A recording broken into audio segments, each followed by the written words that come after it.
నేను బతుకున్నానికి కారణం పవన్ కళ్యాణ్ గారు, జ్యోతి శ్రీనివాస్ గారు. ఈ పాప పేరు వర్షిణి అండి. ఈ రోజు ఈ పాప ఇలా బ్రతికుందంటే కారణం పవన్ కళ్యాణ్ గారు, జ్యోతి శ్రీనివాస్ గారు. నమస్కారం అండి. మాది పిఠాపురం దగ్గర మల్లామండి. మా అమ్మాయికి 4 సంవత్సరాల మట్టి పిడిచి అన్న నీరసం వచ్చిందండి. మా ఆయన గారు కూడా చనిపోయారండి, లేరండి. మాకు ఖర్చు పెట్టి స్తోమత లేక మంగళగిరి ఆఫీస్కి వెళ్ళామండి. వెళ్తే అండి అక్కడ పవన్ కళ్యాణ్ గారిని కూడా కలిసామండి. కలిసాక పవన్ కళ్యాణ్ గారు లోపలికి రమ్మని ఎల్ఓసి లెటర్ ఇచ్చి మీరు ఏ హాస్పిటల్కి వెళ్ళినా పర్లేదమ్మా వెళ్ళండి అన్నారండి.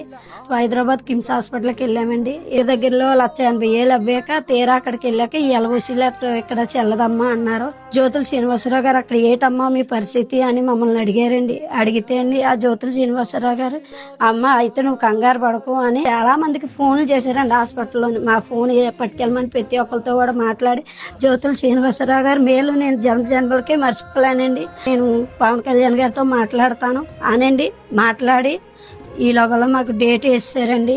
జ్యోతుల శ్రీనివాసరావు గారు అప్పుడు నేను హెల్ప్ చేస్తానమ్మా అని నాగబాబులు గారు వస్తే నాగబాబులు గారి ద్వారాగా 2 లక్షల రూపాయలు చెక్ ఇచ్చి అమ్మ నీకు ఎటువంటి ఇబ్బంది ఉన్నా సరే నాకు చెప్పు, నేను ఇంకా సాయం హెల్ప్ చేస్తాను, మీరు కంగారు పడకండి అనండి. నాకు ఆ సాయం మాత్రం చేశారండి. నన్ను బ్రతికించినందుకు పవన్ కళ్యాణ్ గారిని ఒకసారి కలవాలని ఉంది. మీరు అందరూ సాయం చేయండి.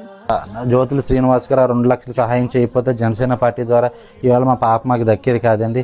సార్ ఎంతో మాకు మేలు చేశారండి. సార్ రుణం ఎప్పుడు మీరు తీర్చుకోలేమండి. శ్రీనివాసరావు గారు, పవన్ కళ్యాణ్ గారు నా పెద్ద కొడుకులు అట్టేవాళ్ళండి. నా మనవరాలకి సాయం చేసి నా మనవరాలు బతికించారు. ఆ రోజు జ్యోతుల శ్రీనివాస్ గారు చేసిన సహాయం వల్ల మళ్ళీ పాపకు పునర్జన్మ వచ్చింది. పవన్ కళ్యాణ్ గారి వల్లే పాపకి మళ్ళీ పునర్జన్మ వచ్చింది. ఇంత సహాయం చేసిన పవన్ కళ్యాణ్ గారిని ఒక్కసారైనా కలవాలన్నదే పాప కోరిక. ఈ కోరికను మనమే తీర్చాలి. ప్రతి ఒక్కరూ ఈ వీడియోని పవన్ కళ్యాణ్ గారికి తెలిసేలా నెక్స్ట్ పిఠాపురం రాగానే పాపను కలిసేలా చేయాలని మనస్ఫూర్తిగా కోరుకుంటున్నాం.